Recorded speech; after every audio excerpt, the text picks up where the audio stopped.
Good morning, everybody. Welcome back to the second day of our workshop, Communicating Science About GMOs. My name is Brooke Smith. I am a member of the PILS Roundtable. And let me fix this. All right. So can you still hear me? OK, great. My name is Brooke Smith. I'm a member of the PILS Roundtable and on the planning committee for this meeting.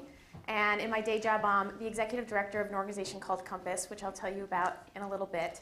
And I have the honor this morning of kicking us off, trying to somehow summarize a little bit of what happened yesterday, and get us ready for a day of discussions and digging in to what do we do now that we've thought about this and hopefully learned some new information.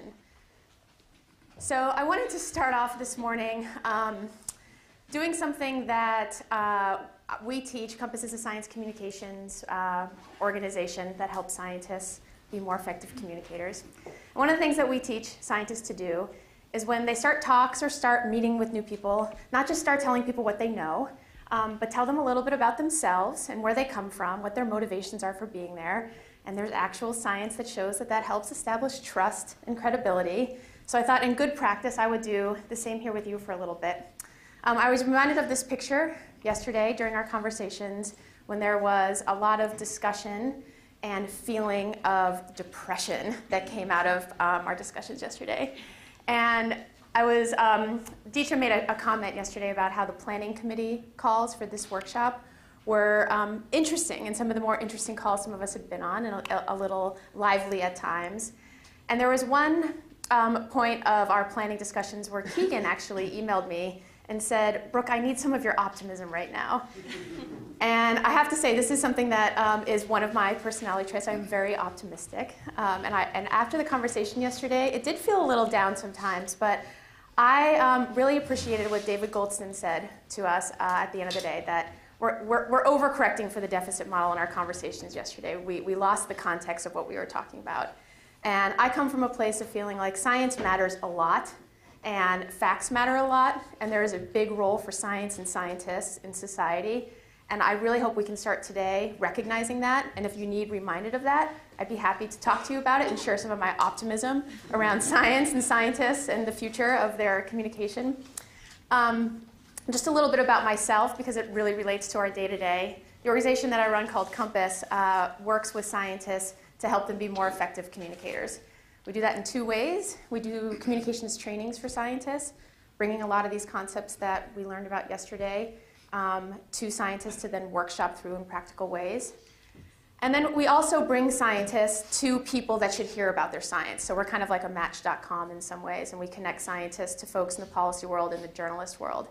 The reason I share this with you is because my day-to-day life of myself and everyone in my organization is helping scientists actually connect and share what they know. So taking what we did yesterday and thinking about what does that actually mean we do every day as scientists. And that's where we want to head today. And our conversation yesterday was really great to understand what we understand about science communication, what we know, what we might not know, what we know about what the public thinks about GMOs. But the question in front of us today is, what do we do with all of this information? So we know so much about GMOs scientifically. We know a lot about the science of science communication, how people make decisions, how opinions are formed. And now that we know those two things, what does that mean we do? So I feel like we all understand a lot more of the context around us. But today is the day about getting practical. It's about really thinking about then what, as a scientific community, should we do to better be communicating, sharing, engaging at that interface between science and society. So I was reminded of this quote by Albert Einstein. In theory, theory and practice are the same, but in practice, they are not. And I think that that's where we're going to go today. It might get a little bit messy when we think about what this actually means in practice, and it might sometimes not really match our theory. But that's where I'd like us to head today. So to prepare us for our discussions that we'll have in our breakout groups this afternoon, I thought that I would just do a quick rundown of some of the major points we heard yesterday. So we're not having a discussion about them this morning, although you'll be discussing them in this session for the next half hour. You'll be discussing them all morning in your breakout groups, and then we'll be discussing them in plenary when we come back together for another 2 hours before we are all dismissed today.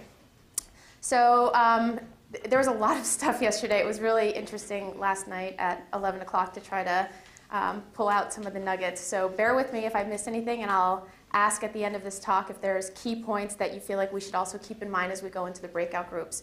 But what I'd like you to do right now is just kind of remember the things that we heard yesterday. Hopefully I can distill them down a bit. And the different points that we heard yesterday, I'm hoping that everyone will take into their breakout groups today and evaluate, what did we learn yesterday, and what does that mean for this case study? What does that mean for scientists who are engaging at the interface of GMOs? So let's just kind of tick through these. We started the day with Dietram giving us a few examples of things that are actually not true that we think might be true. And so a big one, of course, is that there's a myth that the public does not trust scientists. And so we learned yesterday that that is not true, that the public does trust scientists. We learned later that there are some nuances to that, that they might not trust scientists when the scientists' information conflicts with their own ideals or values. But overall, to say that there is a decline in public trust in science is actually not a true statement. This is a little cartoon that illustrates the deficit model a bit to debunk these two myths. That we feel like if people were only just more informed, they would make better decisions. And if only they knew what I knew, they would do what I think we should do. And we know that that's not true either. We talked a bit about the myth that if only scientists could explain their science better, people would understand it. And that that's not actually the problem here. It's not about explaining things better. We heard that a myth that people feel like when science speaks, the public should just listen. Doesn't that just happen? And I think we've all seen that that's not the case all the time, and why that might be, and we're starting to better understand that interface. So those were a number of the myths, and it seems really simple, like, oh yeah, those things aren't true. And we spent the whole day yesterday then really going into, well, what do we know? And what do we know about this interface? And it's actually quite complex. But there's a lot that we know. And I have to say, I started in the science communication practitioner world about 12 years ago. And to see the information come out and to see more and more of it coming out in the 12 years that I've been in this career has been remarkable. And I'm so excited that this is the time now that we're all regrouping to see the connections between the folks that study science communications with the life scientists in the room to think about, now what do we do moving forward? So it's complex, but we can tackle it. So a couple key points that came up yesterday. We had a lot of discussion about this theme of the elephant and the rider, and how we make a lot of decisions based on our elephant, our emotions, and that can get unruly sometimes. And no matter how much our rider or our brain wants to control it, sometimes it's just too difficult. We heard that sometimes if you bring multiple people in, that can help you wrangle your elephant, that Jason shared with us yesterday, which I really liked. But this is a concept that Tamar talked about a lot and a number of folks talked about that's pretty widely known and accepted in the world of science communication. But it's something that we have to remember, not just about other people, but about ourselves as well.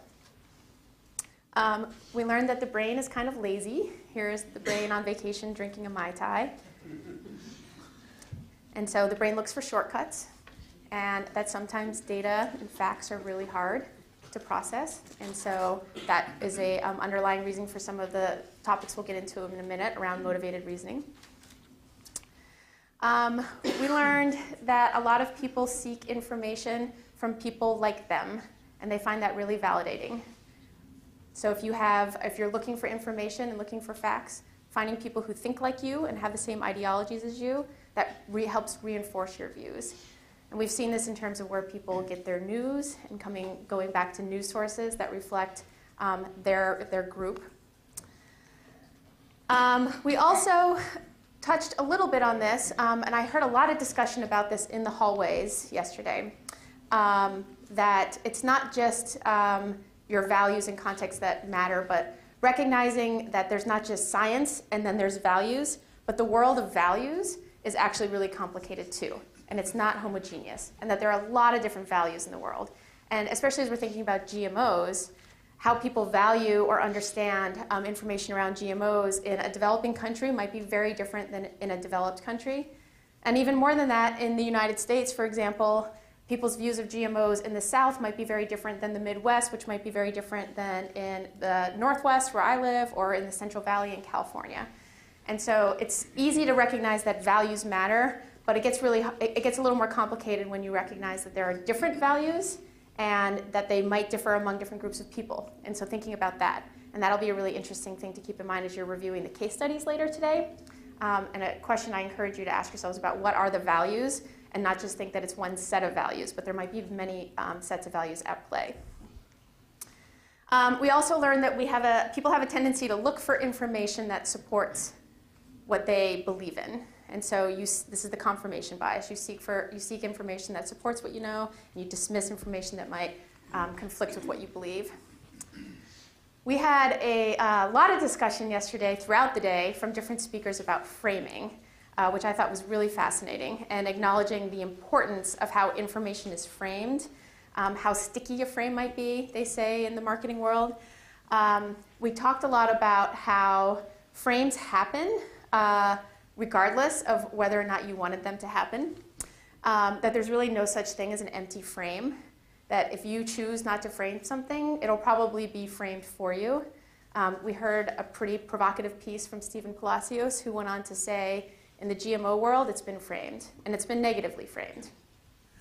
I thought that this was a really interesting piece that he was sharing about this, because one of the things that I've thought about and talked to a number of you about yesterday that I hope we can get into the breakout sessions is thinking about this in the context of what Dan Kahan shared with us about whether or not the GMO science communication environment is polluted or not. And he shared some great data and information that showed us that it's not a polluted environment. And I think this is a really interesting thing for us to wrestle with today and to think about in terms of acknowledging that it's not a polluted science communication environment, yet it's been framed negatively. And I look forward to you all discussing this further. My discussions with Stephen and others about this showed that while it's been framed negatively, there's still so many folks who are not engaged on the topic. And that's, in terms of what does that mean for scientists and what should we do, I think that that's a really interesting place for us to have a discussion. And I hope you guys tackle it in your breakout groups a little bit. So things have been framed, but there's still a lot of room for people to still form opinions on this topic, and what does that mean for the role of scientists. Roger Pilkey gave us some great perspectives about different ways in which scientists interact with society, and talked about different options that scientists might have, and went through all the different ways you can be an issue advocate and advocate for something, or a pure scientist and just send people to the research, versus a science arbiter like the National Academies, or an honest broker, which he described as someone who helps evaluate options but doesn't necessarily advocate for one. And we had a nice discussion about how all of these different things are needed in a robust society. And this is something that in my organization we really think through with scientists in terms of where you fall on this is really a personal choice for you. But it's a good thing to think through what all your different options are and what that means for you, yourself, your day-to-day life, your career. I really liked yesterday when Roger Pilkey was talking about how there's no such thing as a pure scientist communicator, someone who just communicates but doesn't then get involved in the political world, and made the comment that if you are going to swim, you're going to get wet. And I was reminded of this picture. This is Dr. Steve Palumbi, who is a scientist at Stanford. He's a geneticist and a marine ecologist. And he has, in his career, been really active in sharing his science information to the public through video, but also traveling to DC, to international governments, and sharing his science. And I was thinking of this picture when Roger Pilkey was talking about this yesterday, because I thought it nicely reflected this concept of a scientist in the political fray, but underwater with his tie on in his field site. And I wrote Steve last night and asked if he would mind if I showed his picture this morning. And he wrote back and he said, yeah, you can, except what's interesting about that picture that's related to what you're talking about is that it took about 200 shots to get him with his eyes open underwater, and that really when he did this, it looked like this, which then he went on to say is really what it feels like when you enter the political fray, not the previous picture, so that this picture is actually much more appropriate. Roger Pilkey also talked to us about the difference between tame problems and wicked problems. In the tame problems, he gave the example of the tornado warning system and getting information and realizing that we should all evacuate because we all have a common goal of let's make sure we don't die. Let's get out of this room and avoid the tornado. Whereas the other social issues in which science is connected to are not quite so simple, and there are conflicting values. And that we run a risk when we try to communicate science in a way that is consistent with what a tame problem might be, when it's actually a wicked problem. And I think that that is a really important thing to remember, scientists around this issue, is that GMOs is a wicked problem. It's not a tame problem. It's not as simple as here's the information, don't we all agree? This was the cartoon that David Goldston referenced during his session yesterday. And I just wanted to take a minute to recap. I thought that the session about labeling was really great and really interesting in terms of what's the role of scientists in labeling. I have a couple quotes I wanted to read on this front, because I felt that there was a spectrum of opinions on this, which is great, that no one's right and no one's wrong. It was a great discussion. But we heard things from like Alison Snow saying that her role as a scientist is to ask if there are ecological questions that we're not addressing.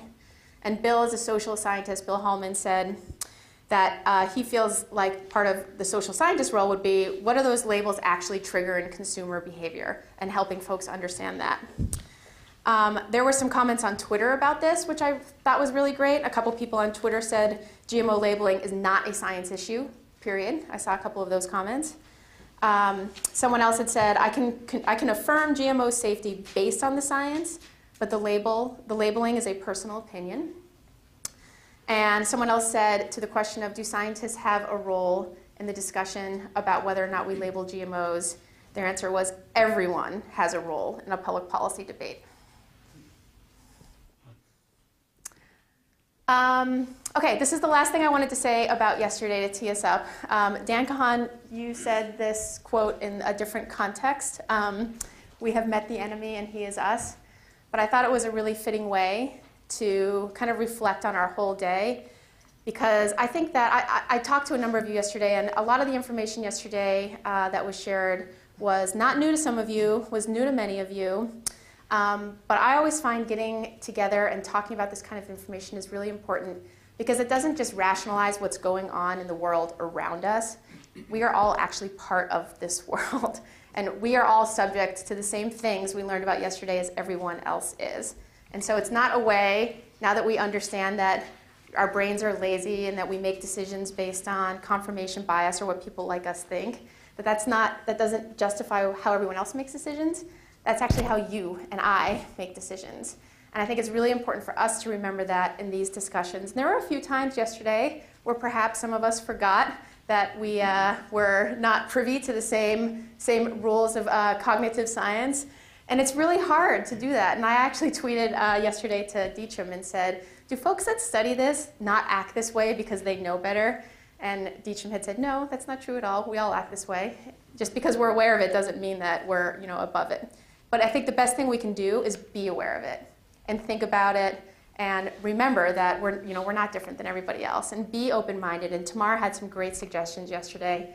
My favorite being find the smartest person that disagrees with you and have a conversation with them. And so I hope we can find ways to do more of that too.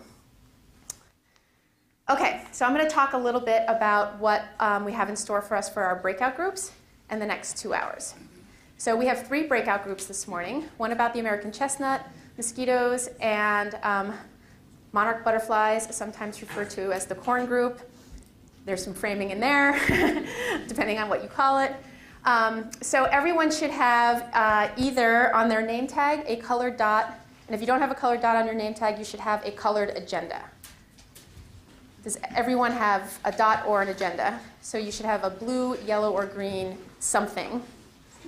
So the plan is for the blue group, if you have a blue dot, you're in the mosquito group.